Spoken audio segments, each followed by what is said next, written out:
Hello, ladies and gentlemen, and welcome to another wonderful lesson with Mr. Wheezy. So, continuing on with sequences, today we're going to focus just on arithmetic. Arithmetic is when you add or subtract the same thing each time. We're going to focus just on there. However, kickoff could have been any of those. So if we get to looking at it, remember this one here, we went up by 13. This one was by 15. This one was by 17. When we divided them out, they weren't being multiplied by the same thing, so this one here is a neither.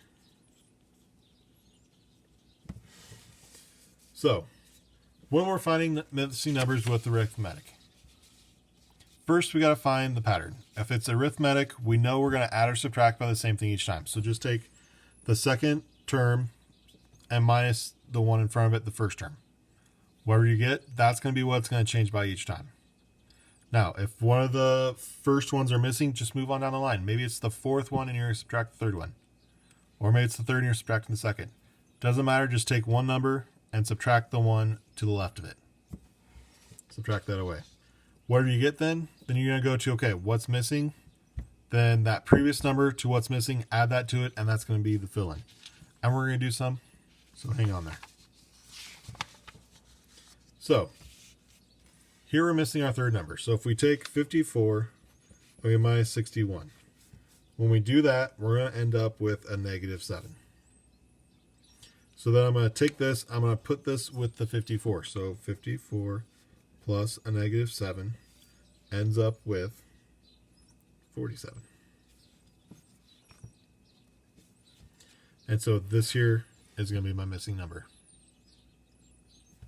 So 54 was the one before the missing, so I just added that to it. So 54 plus a negative 7, that gives me the next one. And a way to check that is then if we take 7 more away, so a negative 7 with the 47, we should get 40 and we're good. So some of these that you do, you might have two numbers that are missing, but I'll show you what to do there. So again, we're just going to take the second one minus the first one, so 42 minus 34. In this case, 42 minus 34 is 8. So that's what we're going to work with to get these two missing. So first one that's missing, the one before, it's 58. So I'm going to do 58 plus my 8. And I end up with 66. So that's going to be your first one. Well, then we're going to take that. And we're going to write her down. And then we're going to add another 8 to it to get the second one. 66 plus 8 gives us 74. There's our second. So these are our two answers. So just take the one in front of what's missing, add whatever the difference was here. So in this case, 42 minus 34 is 8. We're adding that to here to get our next one, and then just keep adding to get the next one, and then we could go on and on and on.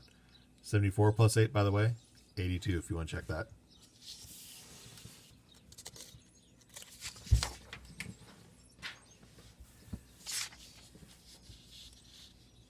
So, decimals, same sort of thing. Here we got, first one's missing.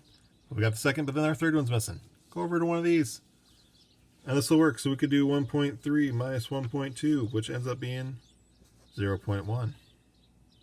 So I can take the last two. I can do the same thing here. Either way, we're going to get the same thing every time. That's what's great about arithmetic.